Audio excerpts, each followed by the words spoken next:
Non viscous fluid, तो total energy per unit volume remains constant. ठीक है, total energy per unit volume constant होती है। हम इसको प्रूव करेंगे। फॉर दैट हम एक ट्यूब ले लेते हैं। ठीक है, डायग्राम कल भी बनाई है आपने ये वाली। ये ट्यूब है बेटा, मान लो इस ट्यूब के एक एंड से लिक्विड एंटर कर रहा है विद ए वेलोसिटी v1। इस एंड का एरिया है a1 और दूसरे एंड से लिक्विड बाहर निकल रहा है, velocity is v2।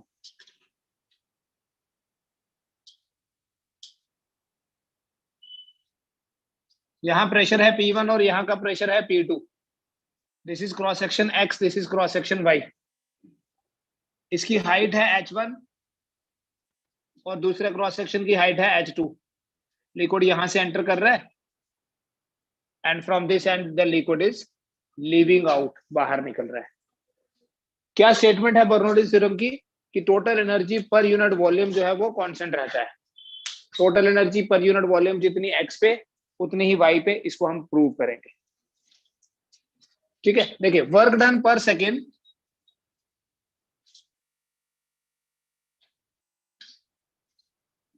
Eight x W1 is equal to, बेटा नॉर्मली वर्क को हम डिफाइन करते हैं एज फोर्स इनटू डिस्टेंस।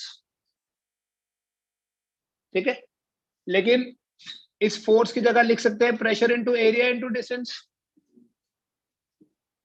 यहां पर हम क्या पढ़ रहे हैं थर्मल फिजिक्स में या इसमें सॉरी फ्लूइड डायनामिक्स में, force is pressure into area. ठीक है, लेकिन मैं लिख रहा हूं वर्क डन पर सेकेंड। तो अगर आप work done per second W/T लिख दो तो ये x/T तो वेलोसिटी हो गया। तो हम लिखते हैं work done per second at x is W1 is equal to P1 A1 V1। ठीक है, work done per unit time और work done per second is force into velocity, और फोर्स होता है प्रेशर इनटू एरिया। ऐसे तो work होता है फोर्स इनटू डिस्टेंस, तो ये फोर्स इनटू वेलोसिटी लिखा because it is work done per second. Similarly work done per second at y is W2 equal to P2 A2 V2। तो net work कितना होगा?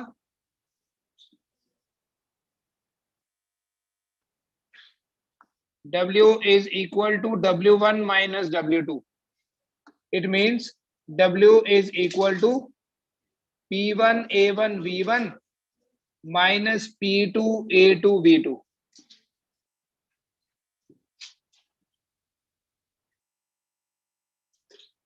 आपने बेटा इक्वेशन ऑफ कंटिन्यूटी पढ़ी हुई है, याद है क्या होता है equation of continuity?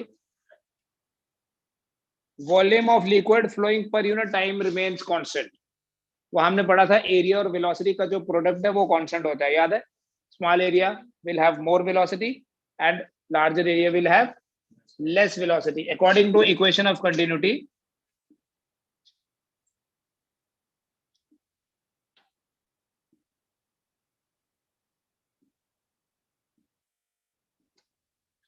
A1 V1 is equal to A2 V2 and that is equal to volume of liquid flowing per unit time। ठीक है, इसलिए हम पर यूनिट टाइम की बात कर रहे हैं। देखो डेंसिटी होता है बेटा मास पर यूनिट वॉल्यूम, तो वॉल्यूम क्या हो गया? So we can write this is equal to m by rho। ठीक है, A1 A2 ये कांस्टेंट होता है, इसीलिए दोनों की वैल्यू सेम है m by rho। According to equation of continuity the rate of flow of liquid होता है area into velocity and that is also equal to volume of liquid flowing per unit time, so that is mass per density। A1 V1 और A2 V2 दोनों बराबर हैं, किसके बराबर? m by rho के। तो W क्या बन गया? P1 into m by rho minus P2 into m by rho।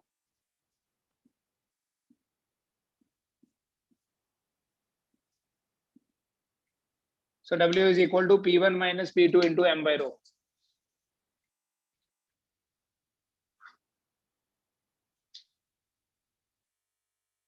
Liquid flow कर रहा है बेटा A से X से Y की तरफ, ऑब्वियसली वो तभी फ्लो कर रहा है क्योंकि एक्स पे प्रेशर ज्यादा है, वाई पे प्रेशर कम है, इसलिए हमारे पास यहाँ P1 माइनस P2 है। Pressure difference P1 minus P2 के कारण लिक्विड का फ्लो हो रहा है। वर्क यहाँ कैसे लिख दिया, फोर्स इंटू डिस्प्लेसमेंट था, लेकिन हमने वर्क पर यूनिट टाइम लिखा WE, बट बोला क्या उसको, work done per unit time. So that is pressure into area into velocity, actually force into velocity. तो प्रेशर इंटू एरिया क्या होता है, फोर्स, तो force into velocity. A1 B1 और A2 B2 दोनों बराबर हैं, किसके बराबर, m by rho। Equation of continuity says it is equal to volume of liquid flowing per unit time. आपको याद होगा ऐसे लिखा था V अपॉन T, तो V की जगह लिखा था area into length upon T, तो ये बन गया था velocity. So volume per second is area into velocity.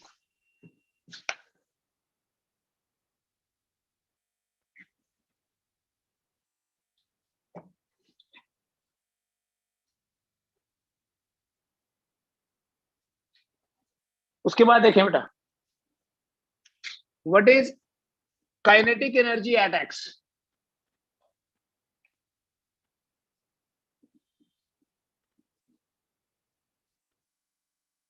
K1 लिख दो 1/2 m into V1 square and kinetic energy at y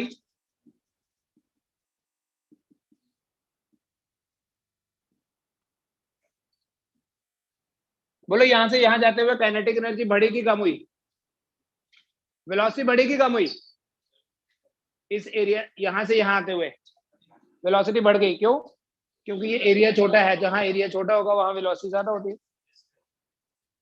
so increase in kinetic energy delta K is equal to 1/2 m into V1 square minus V2 square.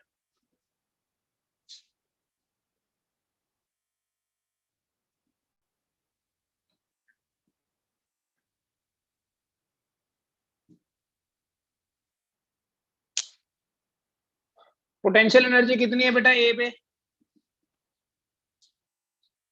X पे sorry, U1 mgh1। किस potential energy की बात कर रहे हैं यहाँ, gravitational. Height है h1, तो पोटेंशियल एनर्जी होगी mgh1। पोटेंशियल एनर्जी y पे कितनी हुई,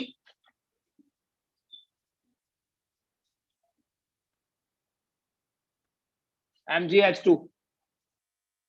अब बोलो जब ये लिक्विड x से y आ रहा है, पोटेंशियल एनर्जी बढ़ रही है कि कम हो रही है,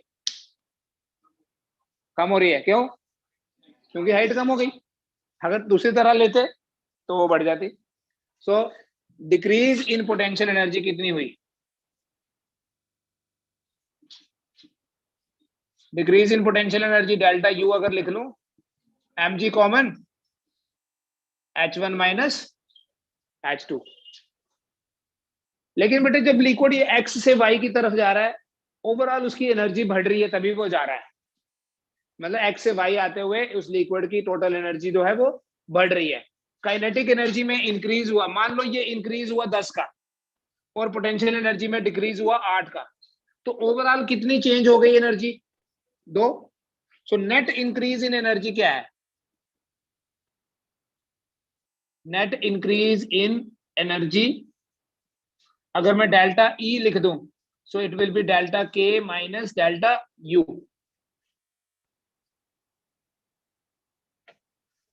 मीन्स कि जो डेल्टा K है, डेल्टा E है, delta K 1/2 m into V1 square minus V2 square minus delta U।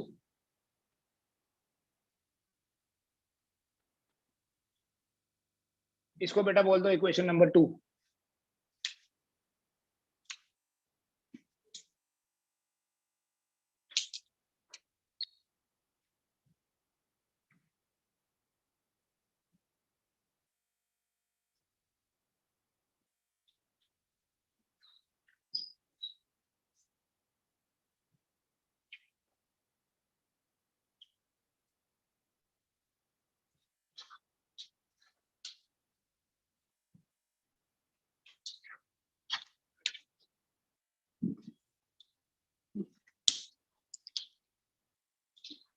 This increase in energy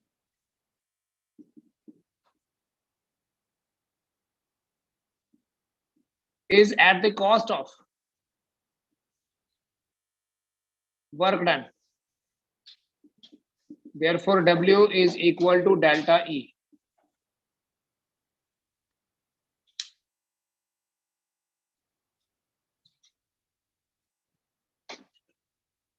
equate करो बेटा.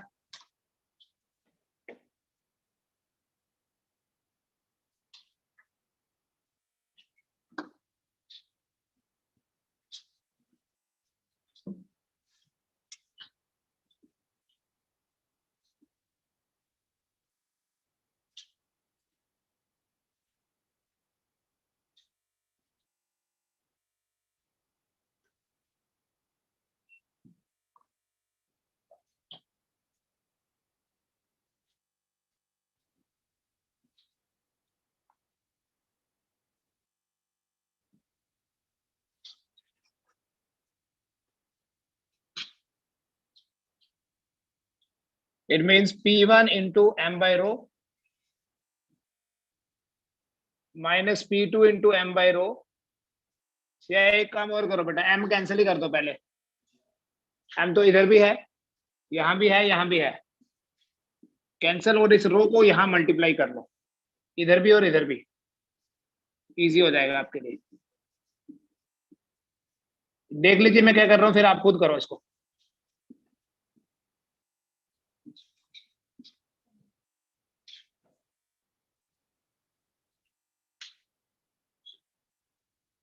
अब इस इक्वेशन को इस तरीके से मैनिपुलेट करो कि नेगेटिव टर्म कहीं नहीं होनी चाहिए. मतलब उधर अगर कोई नेगेटिव होगी तो इधर शिफ्ट कर दो, और इधर कोई नेगेटिव है तो दूसरी तरफ शिफ्ट कर दो, ताकि दोनों तरफ पॉजिटिव रहेगा. पहले एक बार मैं इसको ये ब्रैकेट खोल देता हूँ. P1 minus P2 equal to 1/2 rho into V1 square minus 1/2 rho into V2 square minus rho G H1 plus rho G H2.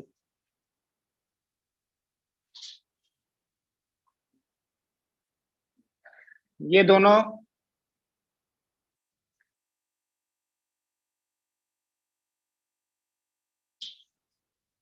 यहाँ V2 माइनस V स्क्वायर आएगा ना. V2 बड़ा है ना, ये गड़बड़ है इसमें. Increase in kinetic energy find करनी थी. V2 square minus V1 square आएगा, क्योंकि V2 बड़ा है V1 से. तो यहाँ की काइनेटिक, ये करेक्शन कर लेना. यहाँ पर काइनेटिक एनर्जी है 1/2 mv1 स्क्वायर, यहाँ काइनेटिक एनर्जी है 1/2 mv2 स्क्वायर. तो इंक्रीज इन काइनेटिक एनर्जी कितना हुआ, ये बड़ी है 1/2 V2 square minus V1 square. ये कर लो पीछे भी करेक्शन, जिसके कारण ये प्लस है और ये तो 1/2 rho into V2 square minus 1/2 rho into V1 square. बस और कुछ नहीं बाकी. ठीक है, ये माइनस और ये माइनस वाले टर्म्स इधर शिफ्ट कर दो, यहां से माइनस उधर ले लो.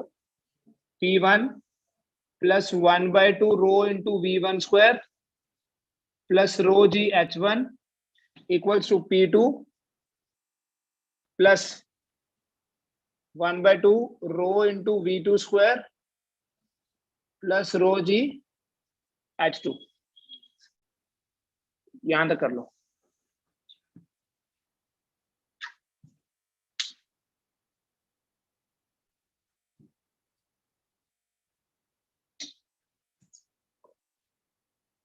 बेटा 1/2 रो इंटू V स्क्वायर होता है kinetic energy per unit volume. Rho G H देख लीजिए कॉपी, इसको बोलते हैं potential energy per unit volume. Pressure है, प्रेशर इंटू वॉल्यूम होता है प्रेशर एनर्जी. तो पर यूनिट वॉल्यूम हो गया खाली प्रेशर, ये भी आपने कल लिखा था. तो pressure energy per unit volume. तो इसको इक्वेशन को ऐसे भी बोल सकते हैं, अगर जनरल लिखना है. ये तो पॉइंट्स है ना 1 और x और y पे, तो ऐसे बोलेंगे therefore P plus 1/2 rho V square plus rho G H, it is constant. तो कंक्लूजन क्या है बेटा, what is this P? Pressure energy per unit volume, kinetic energy per unit volume. Therefore total energy per unit volume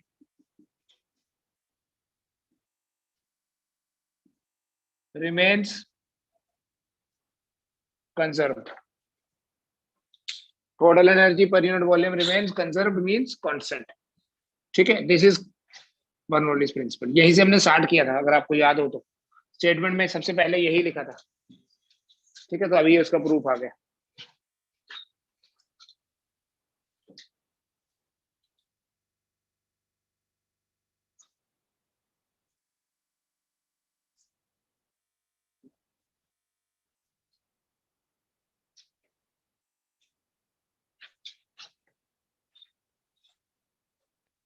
देखो, इस statement को use करके हम कुछ हाइड्रोस्टैटिक्स के प्रिंसिपल्स को भी जस्टिफाई कर सकते हैं. हमने पढ़ा था pressure at greater depths is more. हमने पढ़ा था variation of pressure with depth. नीचे जाते जाते हैं तो प्रेशर बढ़ता जाता है. सपोज किसी कंटेनर में कोई हमारे पास लिक्विड है, and in this liquid we consider 2 points, let x and y. ठीक है, x पे प्रेशर है P1 और y पे प्रेशर है P2. ग्राउंड लेवल से x की हाइट h1 और y की height h2. End of course x और y के बीच में, अगर आपको याद हो तो हमने यहाँ एक सिलेंडर बनाया था. उस सिलेंडर की हाइट क्या है? h. Pressure at greater depth is more. कैसे जस्टिफाई करना? देखो, total energy per unit volume at x is equal to total energy per unit volume at y. Therefore, P1 plus 1 by 2 rho into 0 square plus rho g h1 is equal to P2 plus 1 by 2 rho into 0 square. ये वाला molecule भी rest पे है, ये भी rest पे है, plus rho g H2. यही प्रूव किया अभी. यहाँ का प्रेशर, यहाँ मॉलिक्यूल रेस्ट पे है, इसलिए 1 by 2 रो इंटू 0 स्क्वायर, और इसकी हाइट कितनी ग्राउंड से? H1. ये भी रेस्ट पे है, हाइड्रोस्टैटिक कंडीशन है ये. तो यहां से देखिए फिर, rho g H1 minus rho g H2 is equal to P2 minus P1, which means rho g into H1 minus H2 is equal to P2 minus P1. तो P2 minus P1 क्या बना फिर?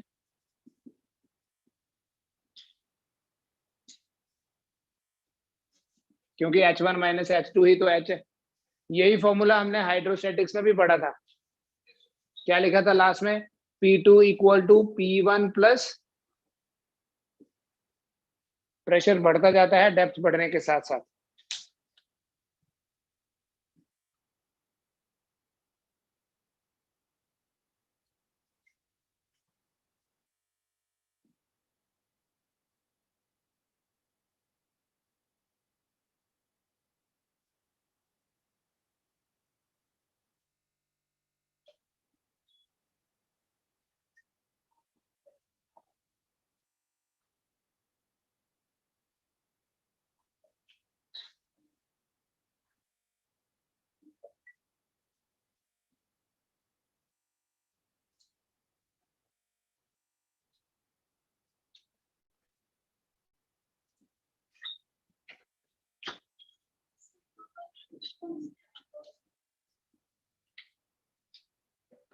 कुछ नहीं, इसको इधर लाया तो H1 माइनस H2 देखो ना, H1 माइनस H2 H है. नहीं, X की हाइट है H, Y की हाइट है H, तो X और Y की हाइट दोनों का डिफरेंस ही तो H बोला उसको हमने.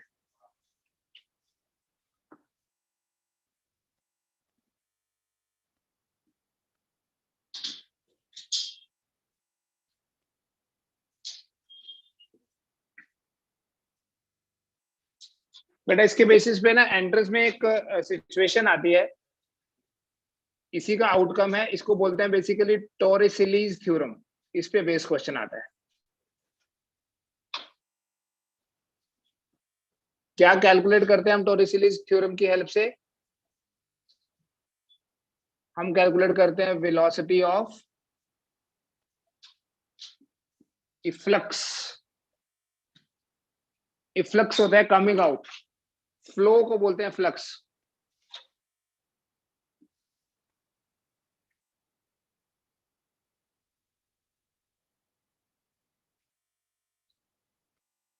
देखो बेटा क्या सिचुएशन है, मान लीजिए किसी कंटेनर में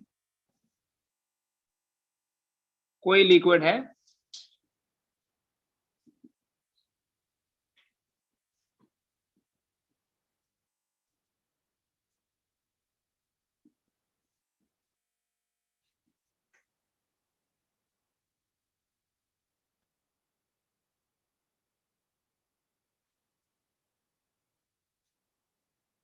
और इस कंटेनर को भी किसी प्लेटफॉर्म के ऊपर रख देते हैं। थोड़ा ज्यादा डिटेल में देख लेते हैं।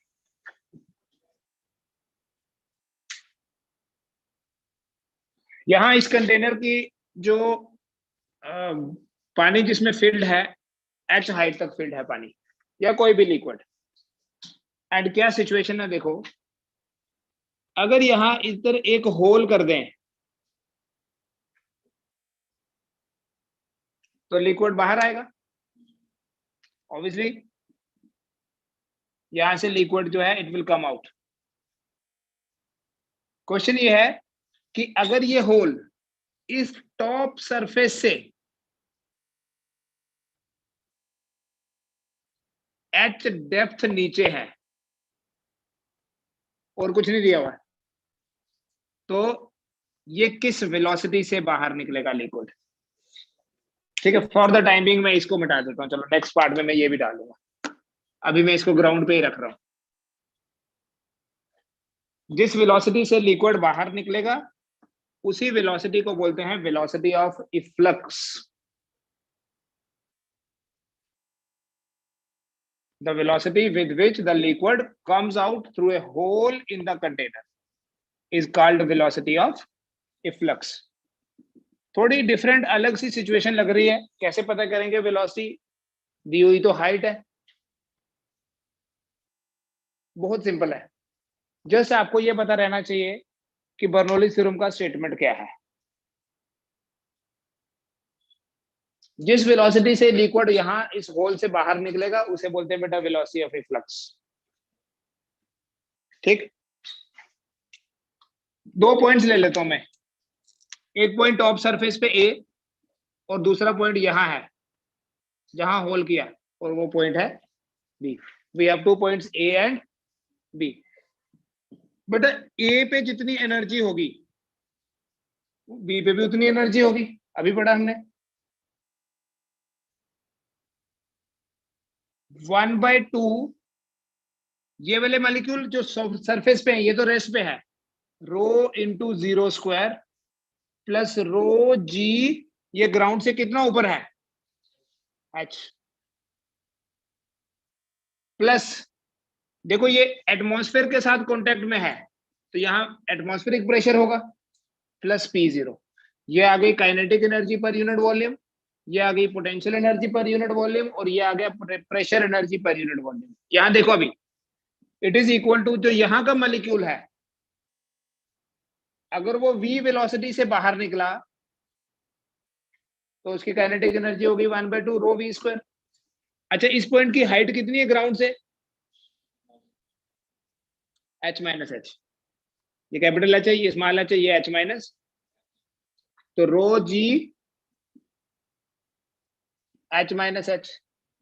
और नेक्स्ट देखें, ये वाला मॉलिक्यूल भी तो एटमॉस्फेयर के साथ कांटेक्ट में है, यहां भी एटमॉस्फेरिक प्रेशर है, यहां भी एटमॉस्फेरिक प्रेशर है, इसलिए प्लस P0।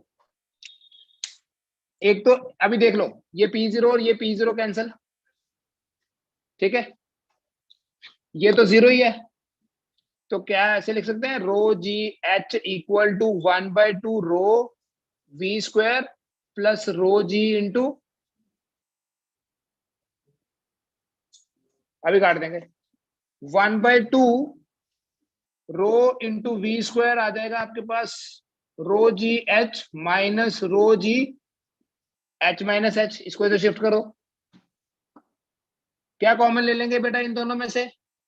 रो into g common, h minus h minus h minus h. 1/2 rho into v square. Rho कट जाएगा, वी स्क्वायर कितना हो गया? ट्वाइस जी एच आएगा। ये करके देखो, capital H cancel, minus minus plus हो जाएगा। तो ये है वी का फॉर्मूला।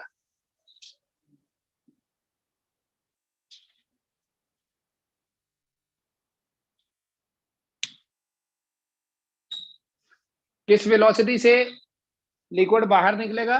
√2g(h). ध्यान रखना ये h है क्या? डेप्थ है, उस होल की डेप्थ है from the top surface.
Same situation है।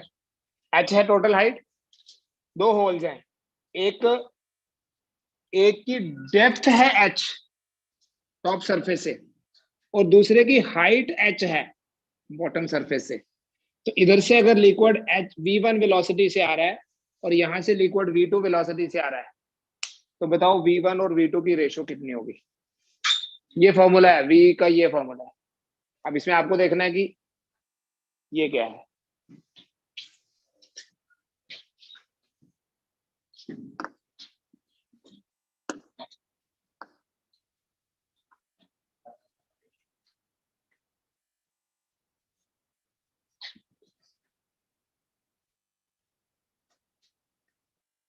v1 इज इक्वल टू, अच्छा v1 तो पहले के जैसा ही है जो हमने अभी प्रूव किया। v2 में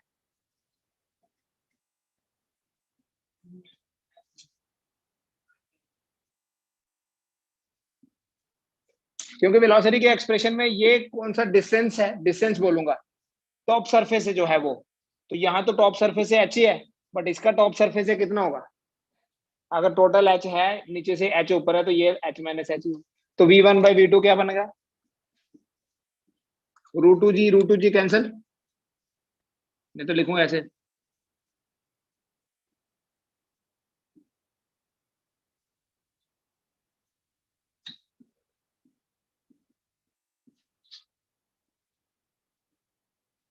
√(h/h - h)। रूट थोड़ी कैंसिल होता है।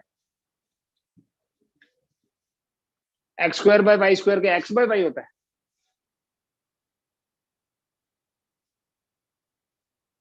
मान लो 4/9 होगा, तो आप उसको क्या बोलोगे? 2/3। बोलो यार, बोलना तो। मैं तो नहीं बोल सकता।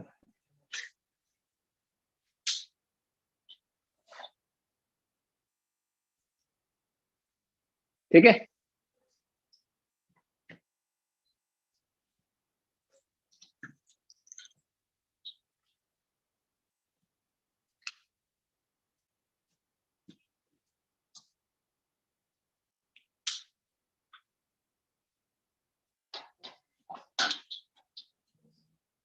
फिर से देखो बेटा, सेम सिचुएशन बट क्वेश्चन थोड़ा चेंज करूंगा। ये h हाइट तक एक लिक्विड है, टॉप सरफेस से h डेप्थ नीचे एक होल है, लिक्विड बाहर आता है। Time taken by the liquid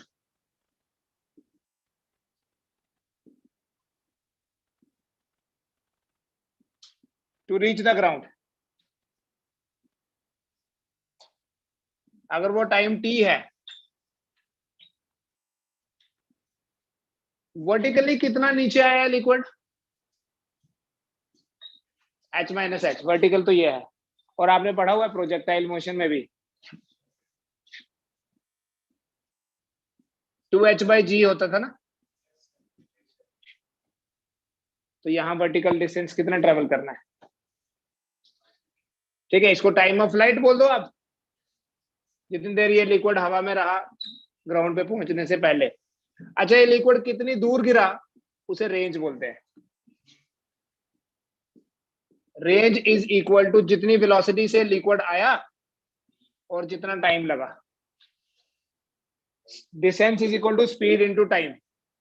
तो v हो गया √2gh into 2h minus h by g। ये √g और ये वाला √g कैंसिल, ये √2 ये √2 कैंसिल नहीं, मल्टीप्लाई, √2 इंटू √2 इज 2। तो आपके पास रेंज का फॉर्मूला बनेगा 2 इंटू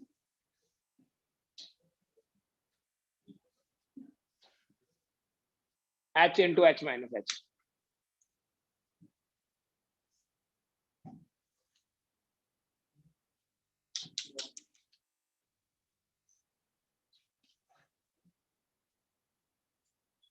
इसका मतलब ये हुआ कि अगर डायरेक्ट आपको देखना है, देखो ये सिचुएशन है, यहां से लिक्विड v वेलोसिटी से बाहर आया, व्हाट इज v?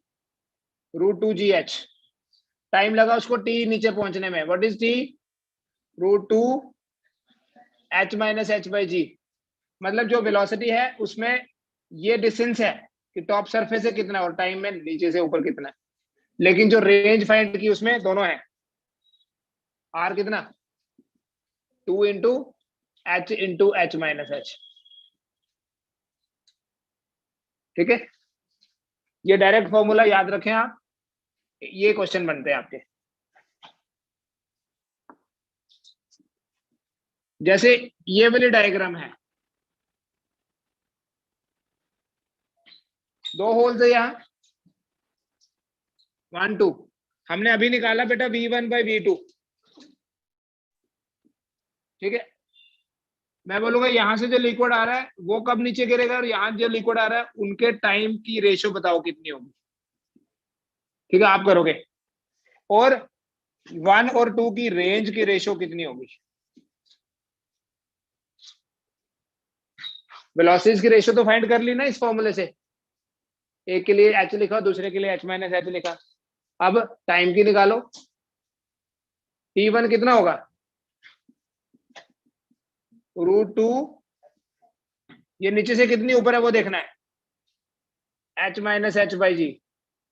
और दूसरा वाला कितना ऊपर है नीचे से? h। तो टाइम की रेशियो क्या हो गई? √h minus h divided by h, बाकी सब कैंसिल। और अगर आप रेंज की रेशियो फाइंड करोगे, खुद करना, रेशियो विल बी 1। ठीक है, क्योंकि एक में आएगा, रेंज के लिए क्या आता है, एक में आएगा h into H minus H, और दूसरे के लिए आएगा h into H minus H, तो बराबर ही है। ठीक है, दैट्स ऑल, फ्लूइड्स में इतना ही पढ़ना है।